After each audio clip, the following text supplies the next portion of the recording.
to me, if you want some open space, your bed has to do something other than be a bed in the day. And I think it's reasonable to uh, not have that. Just leave the bed up. But you're gonna have a different van then. It's not gonna be something terribly comfy to live in. More from Stephen Smalzel on building out the van in this podcast.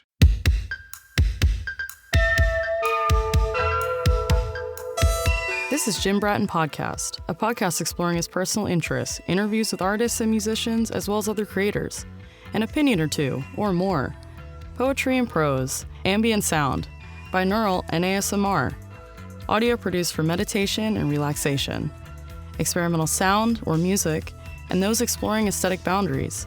You may enjoy some, or all, or none. Now, here's Jim.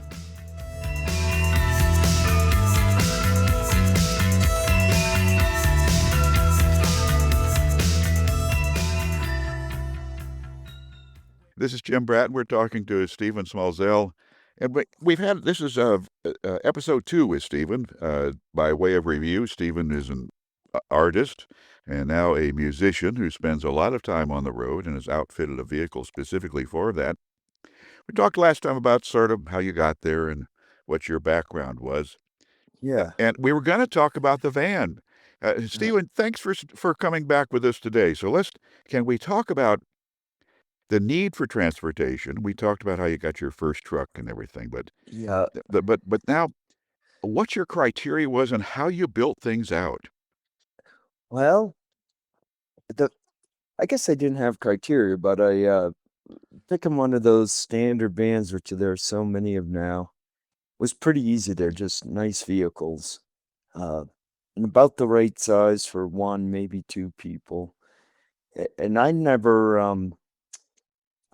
wanted more than one vehicle. There's been times when I've had them. I didn't want a separate camping vehicle. I don't drive that much when I'm not out camping in it, so it just seemed I wanted something that I could just use as my around town vehicle too, and those are the right size. Uh, and I made some. What is the chassis that you're on then? I'm on the Ford Transit van.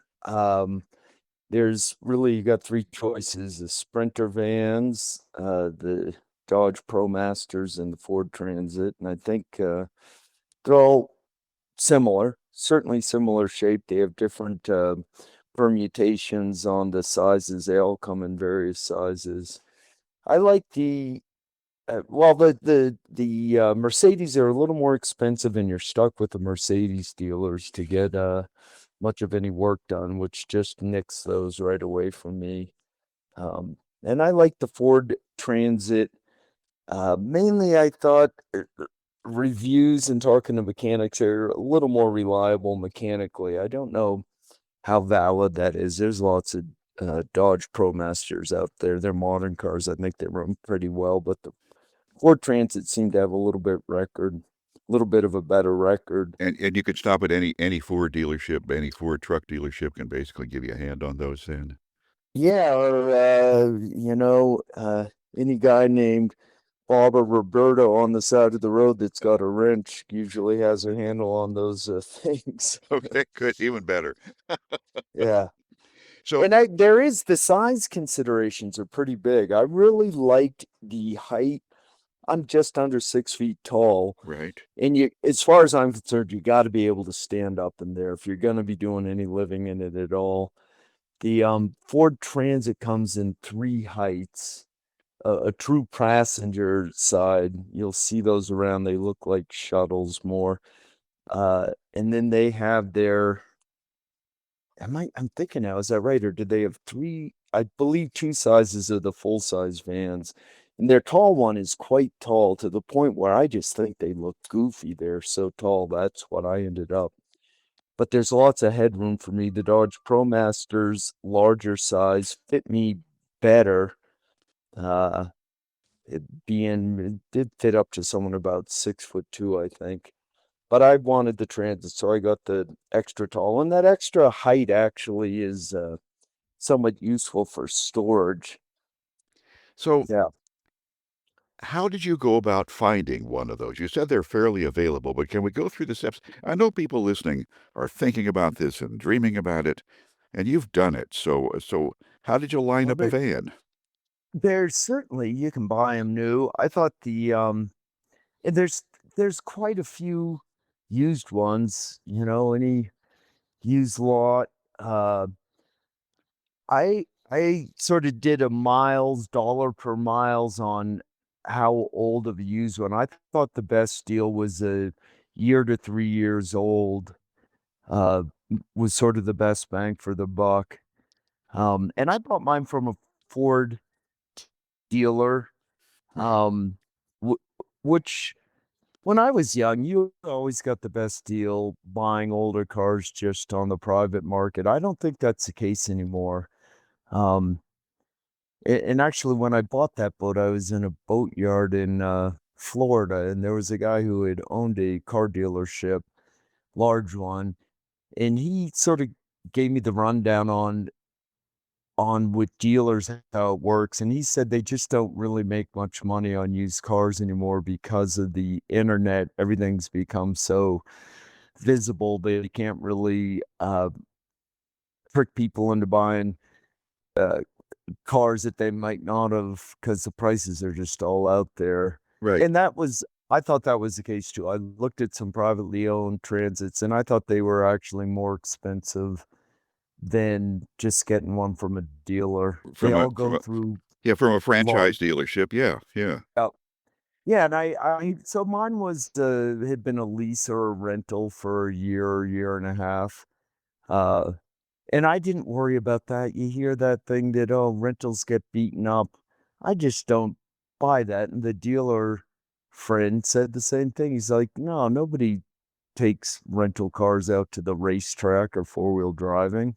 No. And they're maintained. They've got mechanics here that maintain it. So yeah, I felt good with that, and it was a pretty reasonable price, I thought. A great place to look too are actual fleet rental companies, particularly Hertz. They do so many rentals. They have their uh, own used car department, and they sell their vehicles a little bit cheaper than everyone else. And if you want the medium-sized transits, they have a lot of those, and they were cheaper than anyone else. They did not have the high roof, so I Okay. couldn't do that with Yeah, yeah. You Hertz. needed the height then. Uh, Yep. once you So, bought, I mean, there are a ton of those vans, Dodges and Transits out there, and they're used rental quite a bit because 'cause they're nice moving vans. So, there are a lot of them out there. and so you bought one with basically, did yours have windows in or not when you bought it then? It just had the 2 rear windows. I put a lot of windows in mine, which isn't terribly hard, but, boy, it's intimidating cutting a big hole in the I side was of gonna say, your van. man, how do you Yeah, how do I've you put never a saw measured to that? anything s I've never measured anything so carefully in my life. I just used a saber saw. That worked fine.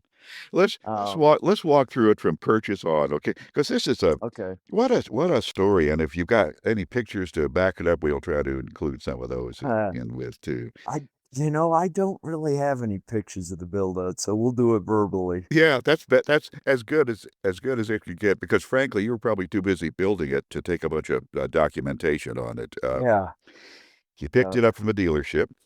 How many miles did you have on it when you bought it then? I think 12,000, Oh, 12 or really? 13. Yeah, it had been used for a year or so. Mostly, what, Um, in-town deliveries or something at that probably then. yeah, it was down in Florida, and so it was about, I believe $10,000 cheaper than the original price, Yeah? which seemed like a good deal, and it still had the warranty. I've always had really beat old cars, so I was pretty happy to have a car with a warranty for a few years. And then I think it is pretty important to get your design pretty as well to finalized as you can before you start doing thing because it is a small space and everything affects everything else. And certainly where you're going to put the windows is affected by where everything else goes. So you really have to lay that out. Did you do a And that's, did you do a CAD style drawing on it before you even began to tear into it then? I absolutely did. And then I made little flat 2-dimensional cardboard cutouts for where the bed would go and everything would go. And even with that, I thought I can't really feel it. I ended up building cardboard sectionals of what I needed, the bed, the kitchen thing, and then I could sort of move them around. Does the kitchen go on the side? Does it go up against the driver and passenger seat? And that was really useful. I switched back and forth on how I wanted the design, uh, mainly where the kitchen went. Well, the And ergonomics of yours are just, when Mary and I yeah, saw you, that's what struck us is it's the most efficient build out we have seen in a van, and it's obvious a lot of thought went into it. So, I haven't, everybody seems to stick everything they want in there in an apartment. And that works, but you're left with no living space whatsoever. And I think that's the most important thing for how much you actually enjoy living in there is having a decent amount of space to just move around in. That comes from 30 or 40 years of living in vans and being an artist out of one. Uh, I was just surprised on the last van I had been gutted and it didn't have many years left in it. So I just did a really simple build out and I ended up thinking that was the best van I had with very little in there because of the open space. So that was my entire goal with this van was to pack everything away as much as I could in all the nooks and crannies in those vans, the storage, and keep the living stuff as minimal as possible so that there's a big wide open space. And I'm sticking with that plan. I really every other van I see that looks like an apartment but all crammed in, I just don't think they're quite as comfortable once you start living in. no, man, you've got to feel squeezed on that. Yeah. Let's walk me around as okay, looking in the like sliding doors. That's like where everybody Uh-huh. first sees a van. What do I see as I look in that then So across you from think me?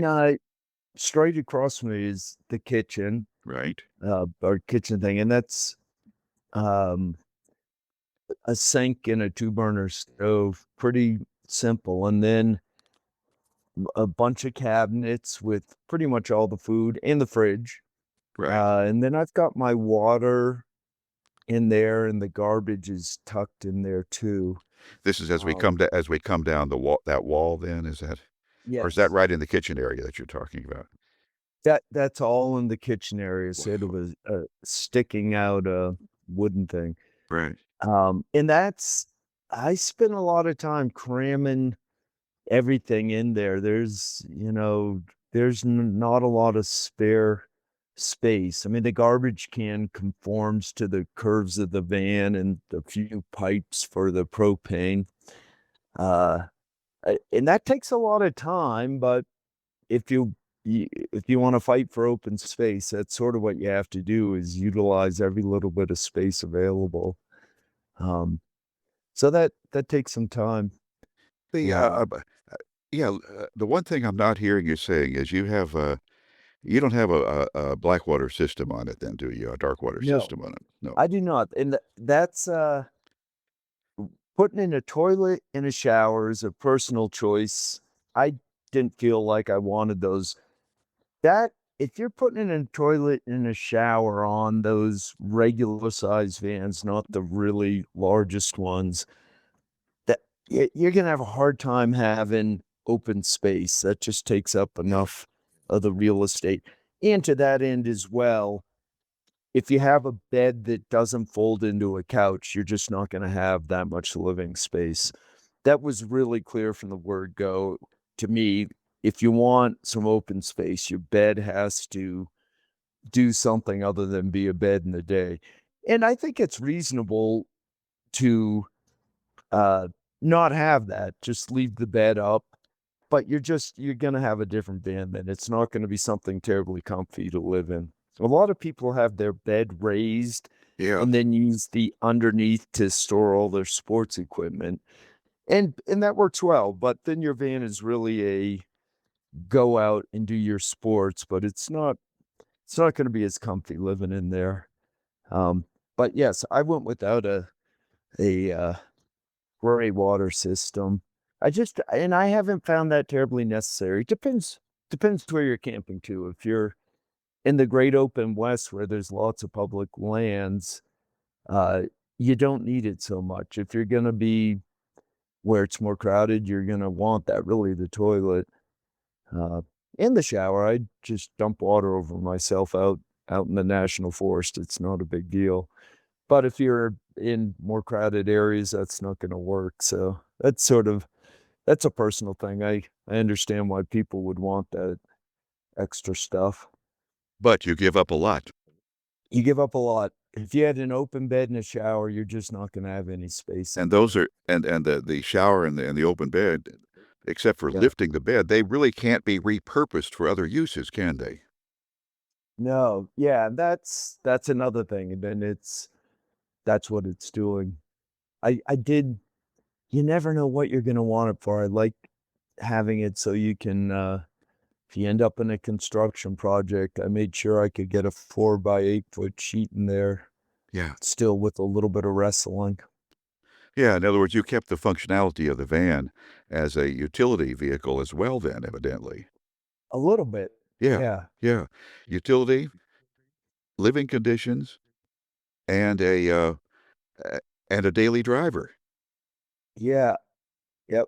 Wow, that's pretty Yeah, the wide open, but back to the windows and where your windows go are completely dependent on what's gonna be against the wall there. For instance, where my bed, uh, folds up, I mean, the window height on the sides is determined by how high the bed is, and then I wanted to be able to see out the back windows when I was driving. I didn't have that as mandatory, but I was able to get the bed low enough that I could see out the back windows and still get some windows above it on the sides. It all worked out, so I was able to do that, but that requires sort of figuring out where everything goes, and it's worth spending some time on that because once you cut a hole in the side of the van for the window, you can't really change your there's design no a real lot. there's no real evolution from that then, is there? I mean, No. that part of your ergonomics is established. Wow. Yeah. How long it's at did you I'm sure you worked with lists and all of that. How long had you refined your what I have to have list after decades living in a van or a vehicle of some kind? That's, yeah, I mean, I don't know, I for about 30 years, I did have live-in vans, and honestly, it just basically got simpler. Yeah. Um, I certainly want a stove and a fridge. The fridge is a big convenience, Yeah. and then I determined that did fine without a bathroom and a shower, and that saves a ton of space and hassle.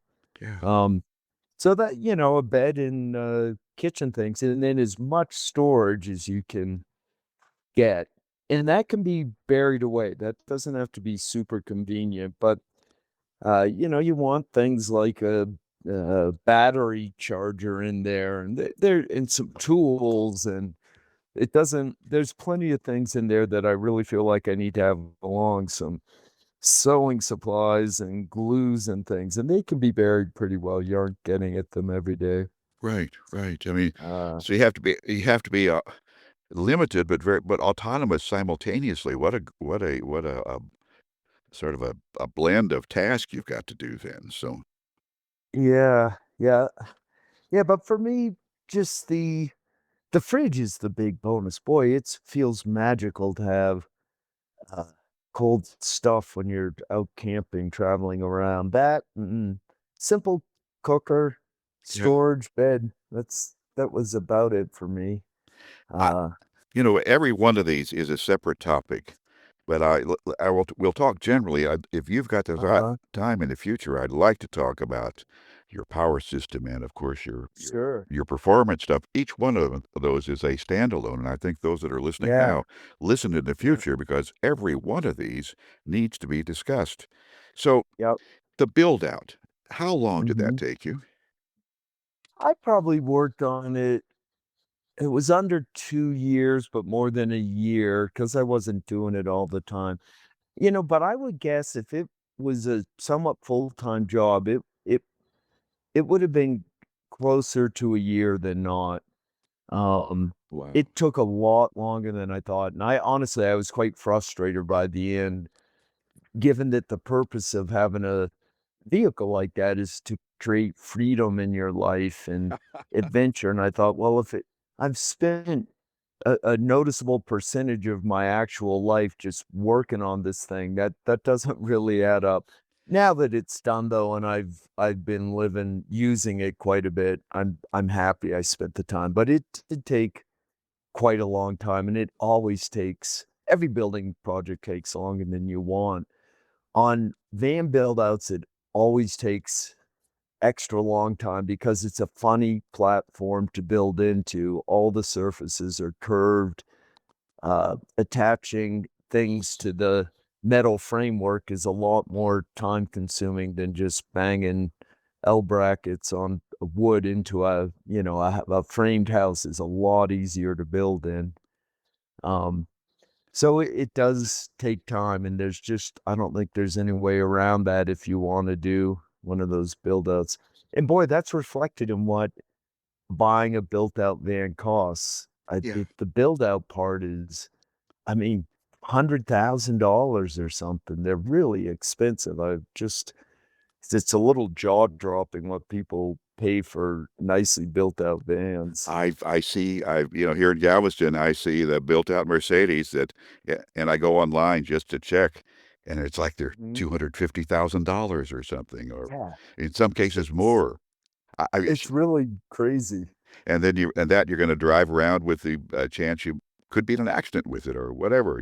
I mean, it's just Yeah. so Terrible. while you were building this out, could Mhm. you use it simultaneously, or were you out of commission when you were doing the build out, or could you take it on the I road? didn't I didn't I certainly it was the only car I had, so I Yeah. certainly, used it when I needed to go shopping and stuff, but I didn't take it camping until, I certainly when it was about 3 quarters done, there were a few camping trips in there, and that's incredibly useful towards the end to help decide some specifics. Oh yeah. Uh, for instance, couple things I decided after using it was to leave my clothing shelves just open. If you've got those pictures, they just have a bungee cord Yeah, I saw holding that. the Yeah. clothes in. And I stuck with that. I sort of did that because I didn't have time before a trip down to Baja to put uh, nice, uh, what do you call it? Little Drawers? doors on the Oh, front. yeah, Yeah. yeah, cabinet doors or something, yeah. And it's, boy, I just thought it was so much more useful to have them open. You can just grab whatever you need. It's not so neat looking, but that was just a much better solution. I thought it Another was. one was, I thought it was very the, organized looking, as a matter of fact, so yeah. I had a sailboat for a while, a full size boat, and I cruised with that. And all of most of the drawers were like that on that boat, not in the kitchen, but all the clothes and stuff. They had little bit built up size but with a oval shape in front that you could reach in, and I just thought that was convenient. That's where I started with that idea that you didn't have to have a door on every little closet, and Right. that was useful. Another one was I had a tricky fold-out table idea, 2 or 3 different notions of where it might go, and I thought, "Well, I'll take a trip and decide where the table belongs." So I bought a $30 aluminum little camp table at Walmart Right. for that trip. And that thing worked so well, and the ability to take it outside, move it wherever you wanted was great. I just thought, well, that's it. Why would you do some fancy built-in table that doesn't move when you can buy $30 aluminum ones at Walmart? So I went and bought about 3 of those just because they'll go out of service at some point. They were just so effective, and I just stuck with that. And another one, the spin around seats. I didn't really know. I have had spin around seats. I never used them as much as I thought I might. On So that you just trip got to you have lockdown seats then. No, I did end up buying one. I just on the passenger side, Yeah. on my van, you couldn't spin the driver's side. Right. But I thought on that first trip, like, yeah, this would be useful when you're parked more than a day.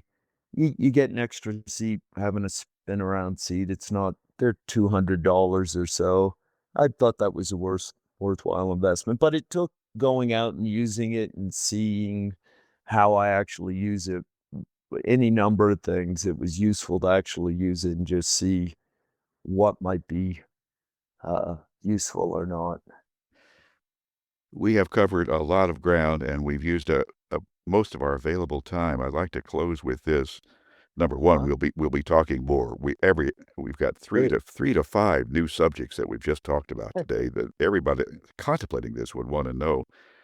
Yeah. Give me some quick advice for somebody who's thinking about doing what you're doing and idolizing this whole thing. Give me a little bit on that. What would you tell them in advance of them taking a step? I think the build out is, if you're handy, it's a fun project, but it does take a long time. I would personally stick with uh the Transit or the ProMaster. I think they're a better deal, and I think the not being stuck with the Mercedes dealer is a big deal.